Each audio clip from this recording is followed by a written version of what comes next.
नमस्कार दोस्तों, इस वीडियो में हम फैराडेज लॉज ऑफ इलेक्ट्रिसिटी की बात करेंगे। तो इन लॉज को डिफाइन करते हुए हम कुछ कांस्टेंट्स के बारे में पढ़ेंगे। सबसे पहले हम उन कांस्टेंट्स की बात करते हैं।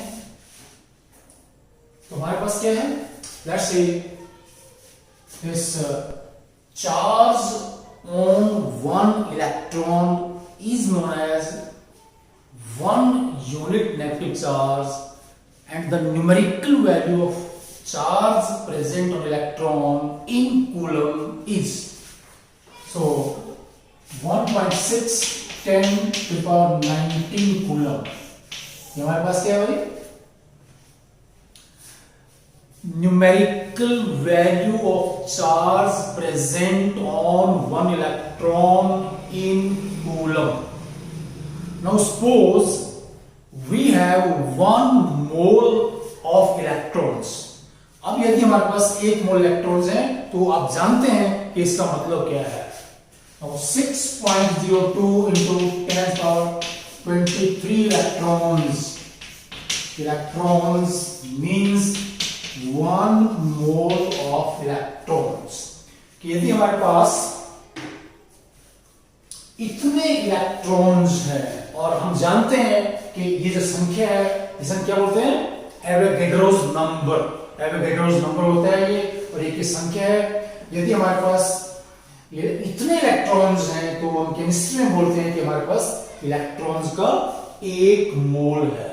Now let's calculate the numerical value of charge present on 1 mole electrons, right? And this charge is known as 1 Faraday। So 1 Faraday is the numerical value of charge present on 1 mole of electrons। 6.02 10 power 23 into 1.6 10 power minus 19 96,485 coulomb, right. देखिए हमारे पास क्या है, Michael Faraday was a very famous chemist जिसने हमें क्या है, charge flow करता है सेल के जो हमारे पास पोल्स हैं, इलेक्ट्रोड्स हैं, एनोड कैथोड, इनकी बात की, राइट, कि इलेक्ट्रोड्स क्या होते हैं। और फिर उसने क्या है, अलग अलग इलेक्ट्रोलाइट्स के सोल्यूशन से करंट पास करके देखा कि हमारे पास जो कैथोड है उसके ऊपर कोई मेटल कितना जमा होती है, या जो एनोड है वहां से कितनी मेटल हमारे पास क्या कम हो जाती है। जब हम किसी भी इलेक्ट्रोलाइट के सोल्यूशन से करंट पास करेंगे, कोई इलेक्ट्रोलाइट कितना रिएक्ट होगा, कितना डिकम्पोज होगा। इस तरह से उसने ये एक क्वांटिटेटिव रिलेशनशिप एस्टेब्लिश किया किसके बीच में, कि कितना करंट कितने केमिकल को डिकम्पोज करेगा, या कितना करंट कितने केमिकल को, कितने सब्सटेंस को इलेक्ट्रोड्स के ऊपर जमा करेगा या इलेक्ट्रोड्स के ऊपर इवॉल्व करेगा यदि वो गैस है, right. So this is the quantitative study. Okay, so क्या हमारे पास, and this much charge can be taken as 96,500 coulomb. और ये 1 मोल पे प्रेजेंट चार्ज की जो न्यूमेरिकल वैल्यू है उसे हम क्या बोल रहे हैं, 1 फैराडे। और ये एक कांस्टेंट वैल्यू है, ये एक कांस्टेंट वैल्यू है। This is charge present on 1 electron, this is the value of 1 mole of electrons, या किसी भी चीज की संख्या को क्या है, इतनी संख्या को हम उसका 1 मोल कहते हैं, राइट। तो ये हमारे पास कुछ कांस्टेंट्स हैं जिनको हम यहां पर यूज करने जा रहे हैं। ओके, अब हमने क्या, थोड़ा हम देखेंगे कि फैराडेज लॉज को डिफाइन करने के लिए हमें क्या करना पड़ेगा, कि अलग अलग कोई इलेक्ट्रोलाइट्स हैं उनमें से हम क्या करंट पास करेंगे, फिर देखते हैं कि किसी भी कैथोड पे कोई मेटल कितना जमा होती है। देखिए इलेक्ट्रोलिसिस का एक बहुत बड़ा एप्लीकेशन है क्या, कि हम डिफरेंट मेटल्स को रिफाइन कर सकते हैं, प्योरीफाई कर सकते हैं, और इस टेक्निक को क्या बोलते हैं, हम मेटलर्जी बोलते हैं। ठीक है, मेटलर्जी पूरा हमारे पास क्या है, एक इम्प्योर मेटल है, उसको हमने प्योरीफाई करना है। तो let's take example of copper. तो यहां से देखिए हमने क्या बना हुआ है, ये पूरा हमारे पास एक बहुत बड़ा वेसल है, और इस वेसल का नाम क्या है, इलेक्ट्रोलिटिक सेल और वोल्टामीटर। तो इसके अंदर कॉपर सल्फेट का सॉल्यूशन है यहाँ पर, right, we have a solution of copper sulphate electrolyte. इसका मतलब क्या है, इस सॉल्यूशन में हमारे पास कॉपर आयंस और सल्फेट आयंस हैं। What we have in the solution, we have copper ions and sulphate ions, right.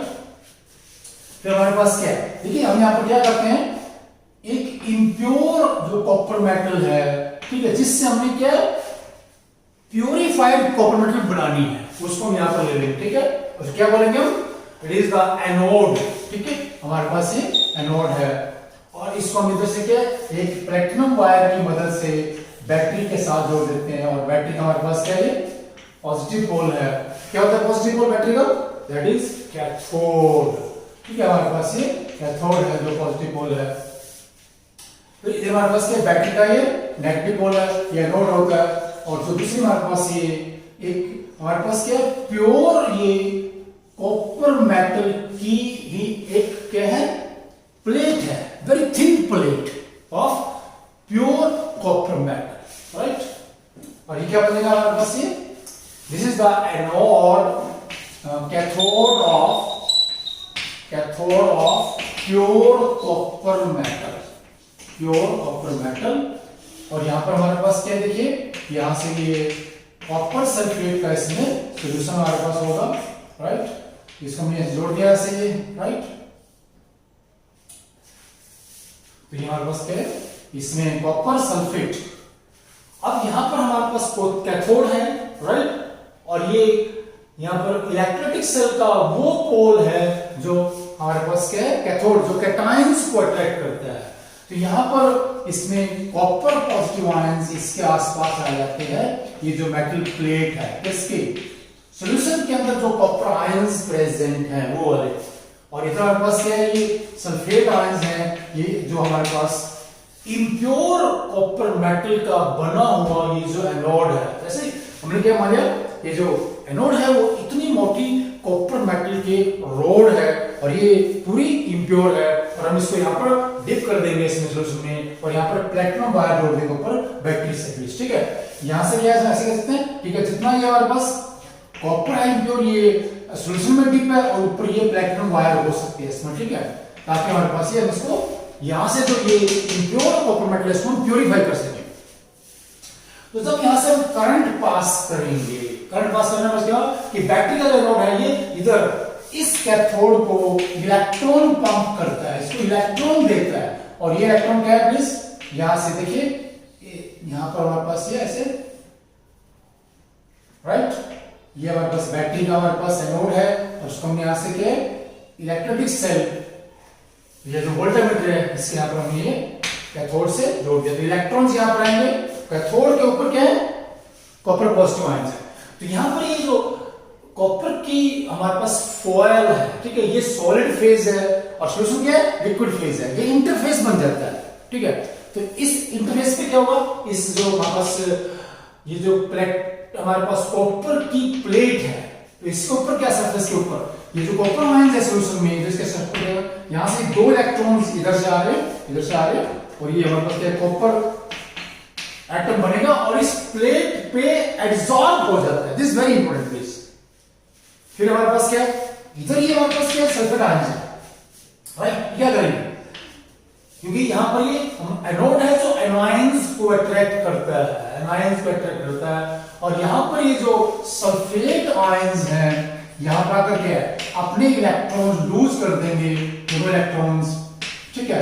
यहां पर देखिए इलेक्ट्रोलिटिक सेल का जो एनोड है उसके ऊपर क्या हो रहा है ऑक्सीडेशन। हम जानते हैं कि इलेक्ट्रोकेमिकल सेल या वोल्टामीटर में एनोड वो पोल है, एनोड वो इलेक्ट्रोड है जिसके ऊपर ऑक्सीडेशन होता है। यहां पर भी ये इलेक्ट्रॉन प्रोवाइड कर रहा है, किसमें बैटरी के अंदर इलेक्ट्रॉन इधर आ रहे हैं, ठीक है। तो ये जो इलेक्ट्रॉन है यहां से ये कॉपर आयंस यस एस क्या होगा यहां पर ये देयर इज द रिडक्शन यहां पर हो रहा है। रिडक्शन कहां पर हो रहा है? कैथोड के ऊपर। Cathode is that electrode at which there is reduction. ये क्या है? आईयूपीएससी रिकमेंडेशन है, ये कन्वेंशन है कि आईयूपीएससी ने कहा है कि ये जिस भी इलेक्ट्रोड पे क्या होगा ऑक्सीडेशन उसे हम एनोड कहेंगे, जिस पे होगा रिडक्शन उसे हम कैथोड कहते हैं, राइट। और जो हमारे पास साइन की बात है, केमिकल सेल में एनोड नेगेटिव है, कैथोड पॉजिटिव है, लेकिन जो हमारा वोल्टामीटर है या इलेक्ट्रिक सेल है उसमें साइन कन्वेंशन ये उल्टा है। कैथोड क्या है? नेगेटिव चार्ज है क्योंकि ये कैटायंस को अट्रैक्ट करता है। एनोड क्या है? तो पॉजिटिव चार्ज है क्योंकि वो एनायंस को अट्रैक्ट करता है। अब देखिए हमने ये बात बोली यहां पर कॉपर आयंस जमा हो रहे हैं। देखिए प्लीज अब ये चार्ज यहां पर क्या है? मूव कर रहा है और movement of charge is known as current. This is very very important please. अब क्या बोल रहे हैं? Movement of charge known as current. तो यहां से देखिए कॉपर का जो ये एक कैटायन है इसको कॉपर एटम में कन्वर्ट करने के लिए 2 इलेक्ट्रॉन चाहिए। This is very important. अगर इसके ये 2 हमारे पास कैटायंस हैं, ये 4 इलेक्ट्रॉन चाहिए। अगर इसका 1 मोल है तो यहां पर ये 2 मोल चाहिए, ठीक है, 2 मोल इलेक्ट्रॉन्स, ठीक है। और 2 मोल का मतलब क्या है? कितना चार्ज होगा? 2 मोल इलेक्ट्रॉन्स का ऊपर क्या है? देखिए इस रिडक्शन रिएक्शन को करने के लिए हमें कितना चार्ज चाहिए? That is 2 into 96,500 that is coulomb, right. तो ये इतना चार्ज क्या है? वो 1 मोल इलेक्ट्रॉन्स पर है। और हमारे पास क्यूप्रिक आयंस का जो 1 मोल है उसको कॉपर एटम में कन्वर्ट करने के लिए हमारे पास इलेक्ट्रॉन्स के 2 मोल चाहिए। 1 मोल का मतलब क्या? इतना चार्ज का मतलब क्या है कि 1 मोल इलेक्ट्रॉन्स डबल क्या हो गया? 2 मोल इलेक्ट्रॉन्स क्या बनेगा? ये कॉपर एटम, राइट। अब देखिए अगर हम इतना चार्ज पास करते हैं तो इतनी कॉपर मेटल जमा होगी यहां पर। लेकिन अगर हम क्या है? डबल चार्ज पास करते हैं, इसका भी 4 गुना कर दें तो क्या होगा? फिर यहां पर क्या होगा? ये 2 और ये 4। अगर हमने ये 4 ले लिया यहां पर प्लीज, ठीक है, ये 2 बन जाएगा ना। तो यहां पर क्या है? यहां पर इस प्लेट के ऊपर 2 कॉपर एटम जमा हो जाएंगे। तो जितना ज्यादा चार्ज हम इस सॉल्यूशन से पास करेंगे या जितना ज्यादा करंट हम इस सॉल्यूशन से पास करेंगे यहां पर कॉपर मेटल उतनी ही ज्यादा जमा होगी। This is the first Faraday's law of electrolysis कि जो सब्सटेंस जो मेटल यहां पर कैथोड पे जमा होती है इसकी अमाउंट किस पे डिपेंड करती है? The current which is passing through the solution. कि इस सॉल्यूशन में से करंट हम जितना ज्यादा पास करेंगे यहां पर जो कॉपर मेटल जमा होगी उसकी अमाउंट उतनी ही ज्यादा होगी। So the weight of the electrolyte reacted, क्योंकि यहां पर जो कॉपर से वो इलेक्ट्रोड है वो रिएक्ट करेगा, और the weight of copper metal deposited और the weight of sulphate ions okay discharged on anode is proportional to amount of current which we are passing through the electrolyte. This is known as the first law of electrolysis given by Faraday, right? This is very very important. और दूसरा क्या है कि देखिए यहां पर ये जो हमारे पास मेटल है ये कितने जमा होगी सेकंड लॉ के अनुसार? This depends on the equivalent weight of the metal or the substance deposited.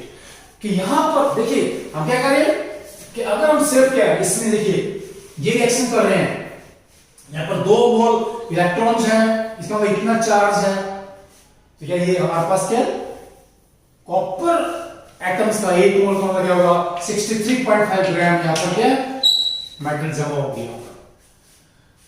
लेकिन यदि हम क्या यहां पर मान लेते हैं 1 मिनट के लिए प्लीज थोड़ा सा जूम करेंगे कि अगर ये ऐसे सिल्वर मेटल है यहां पर और सिल्वर आयंस है यहां पर इसी वेसल के अंदर, प्लीज अज्यूम कि यहां पर ये सिल्वर फॉयल है, तो यहां पर क्या होगा? ऐसे एजी अगर ये जमा होगा तो हमने क्या किया?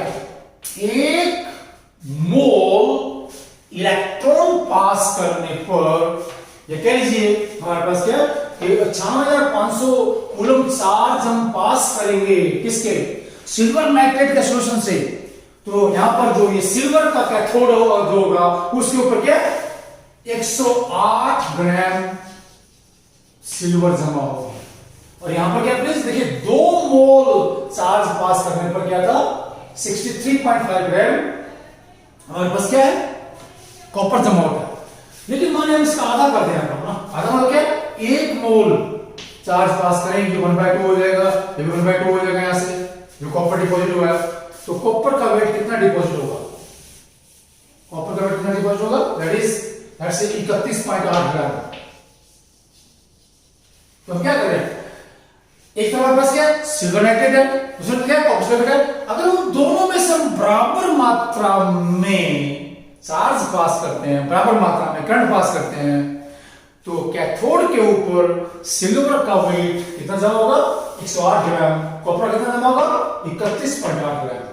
ठीक है, तो ये क्या है, this is the second law of electrolysis proposed by Faraday. क्या कहता है कि यहां पर मतलब हम इसकी बात कर रहे हैं, ये कह लीजिए कि जो इलेक्ट्रोलाइट है वो कितना रिएक्ट होगा उसकी नेचर पर डिपेंड करेगा।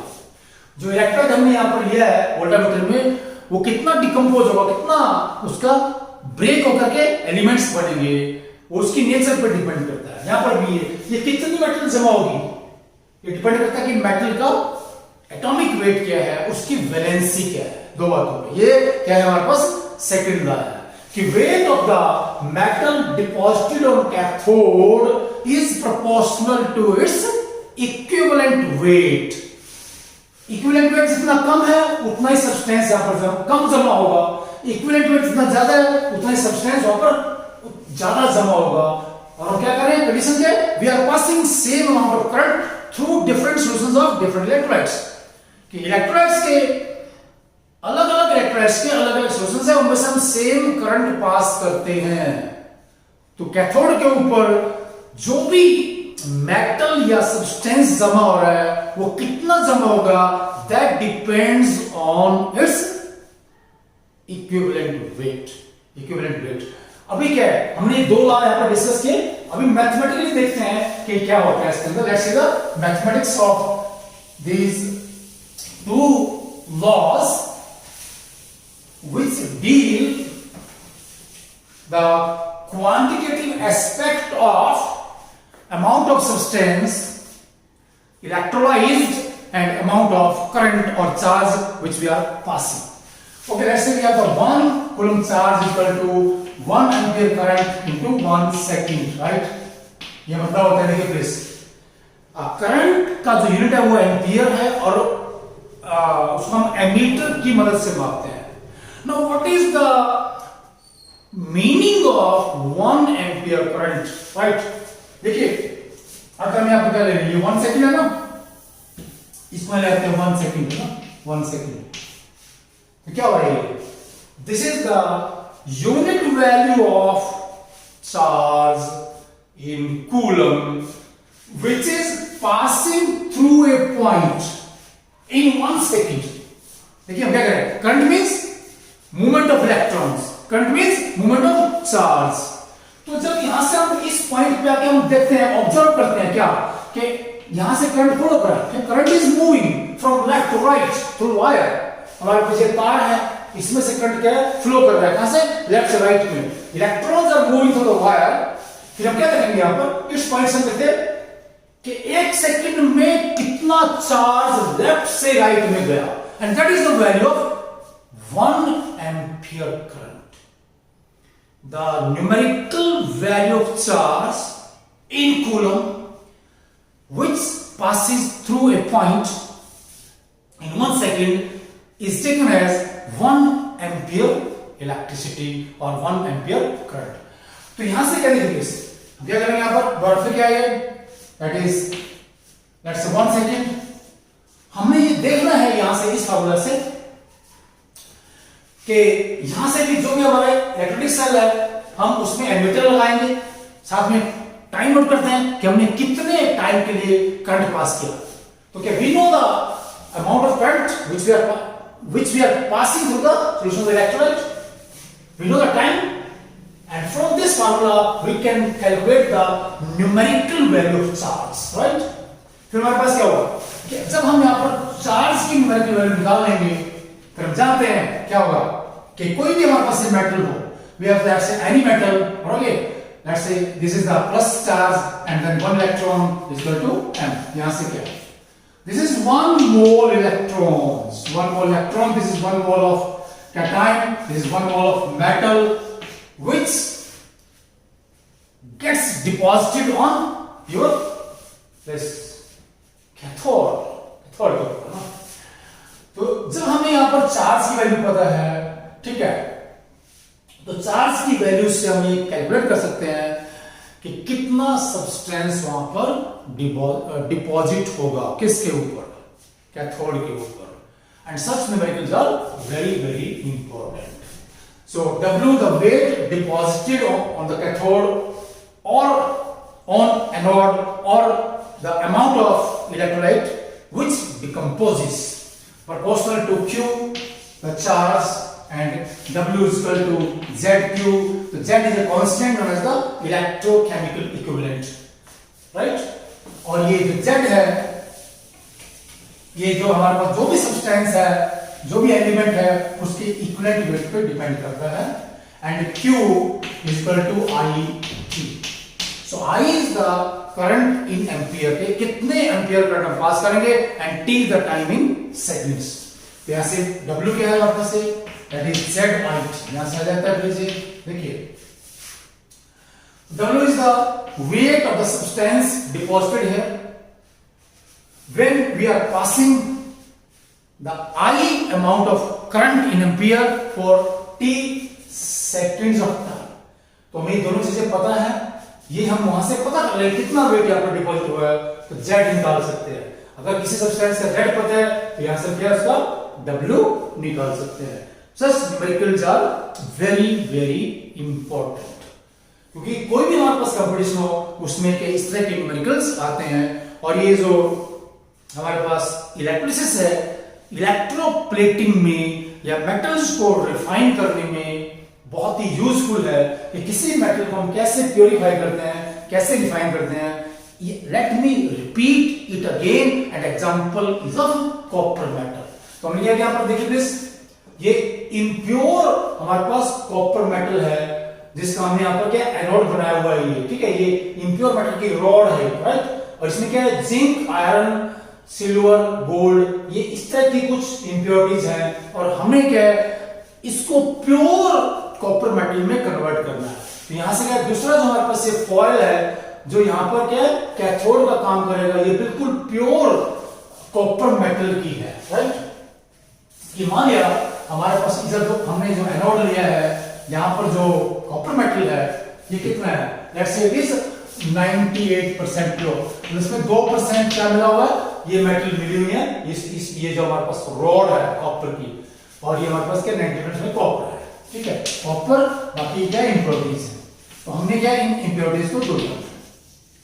इधर ये कैथोड लगा दिया, प्लेट है हमारे पास प्योर, बिल्कुल प्योर कॉपर मेटल की. कितना है 99.9, ठीक है, या 6, इतने परसेंट प्योर हमारे पास ये cathode.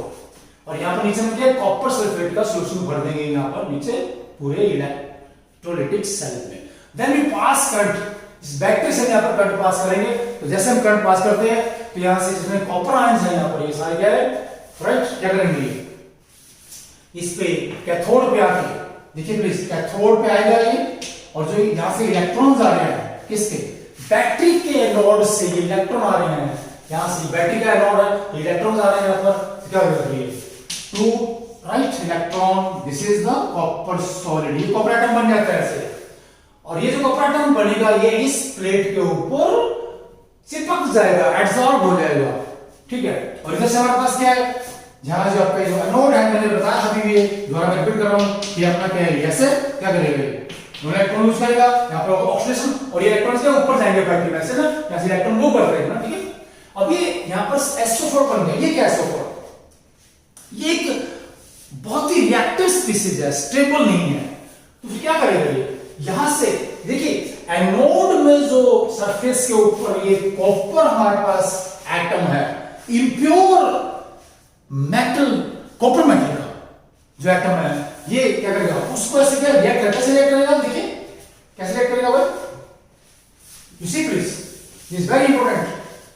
Copper positive plus sulphate ion. ऐसे यहां से इसका जो एक एटम है कॉपर का वो 2 इलेक्ट्रॉन छोड़ेगा, ये 2 इलेक्ट्रॉन लेगा, क्या बनेगा दोबारा फिर कॉपर सल्फेट। और यहां से धीरे धीरे क्या है सारी कॉपर मेटल जो एनोड के फॉर्म में इस रिएक्शन की वजह से कॉपर आयंस बनेंगे और वो कॉपर आयंस यहां पर कॉपर मेटल में कन्वर्ट होंगे और वो कॉपर मेटल क्या है इस प्लेट पे लगातार जमा होती रहेगी और इसका वेट क्या है बढ़ जाएगा, मोटी हो जाएगी प्लेट। और लगभग यहां पर जो यहां पर इम्प्योर मेटल थी यहां से यहां आकर प्योर फॉर्म में जमा हो जाती है। And this whole process is known as what? Refining of metals with the help of electrolysis process. And this is very very important. क्या बोला मैंने कि यहाँ पर ये रेडिकल है जो बहुत ही इंपॉर्टेंट है SO4, ये स्टेबल नहीं है, यहाँ से 2 इलेक्ट्रॉन लेगा क्या बनेगा कॉपर 2 पॉजिटिव सल्फेट। और इस रिएक्शन की वजह से सारी यहाँ से इंप्योर जो हमारे पीछे रॉड है इसमें से कॉपर मेटल कॉपर आयंस की फॉर्म में निकलेगी और दूसरे प्लेट पे जाकर प्योर कॉपर की फॉर्म में जमा हो जाती है। राइट? फिर क्या दूसरा नाम क्या बोल रहे हैं भाई? दूसरा का मैथमेटिकल फॉर्म क्या है कि जो भी हमारे पास सब्सटेंस डिपॉजिट होगा वो कितना डिपॉजिट होगा वो उसके इक्विवेलेंट वेट पे निर्भर करेगा। जैसे क्या है मास ऑफ सिल्वर डिपॉजिटेड, अगर हम यहां पर सिल्वर कैथोड यूज कर रहे हैं, यहां पर ये सिल्वर है भी इम्प्योर होगा, यहां पर सिल्वर नेटेड होगा, फिर क्या होगा इक्वल टू 108, ये इसके इक्विवेलेंट वेट पर डिपेंड करता है। And mass of copper deposited कहां पर कैथोड के ऊपर, ये इसके इक्विवेलेंट वेट पर डिपेंड करता है ना, ठीक है। So mass of any metal deposited is proportional to its equivalent weight. This is the second law of electrolysis proposed by Faraday. Again, I am saying there are so many numericals based on these 2 laws which are there in various exams which we face at different stages in our life in chemistry. Okay, please comment, share and like. Thanks. Namaskar.